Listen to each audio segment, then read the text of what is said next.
terceiro A. Representando aquele boy aqui, ó. Tu viu aqui, ó.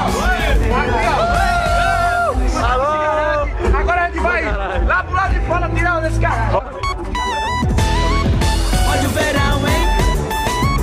É chão de boca, hein? Olha o verão, hein? Que solzão!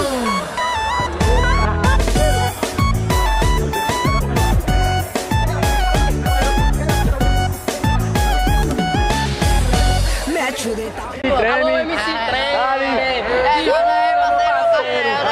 Pega um rap aí. Se liga no papo reto, eu mando de coração. Tô cantando para o federal, represento Canelão. O meu nome é MC Treme, para quem não me conhece, é melhor tu se ligar. Represento esse som, tá no possível no ar. Moleque que é cabuloso, e não convido pra ninguém. Alô, terceiro C, e terceiro A também. Alô, terceiro A, moleque é sem calor, é libério, prisioneiro, que caro que dá o show.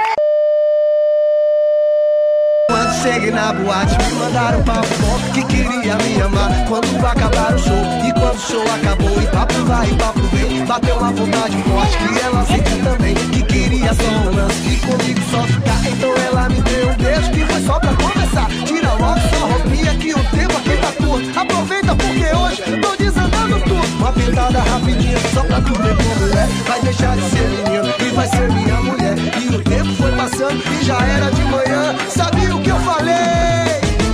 Vai ter que mamar na van.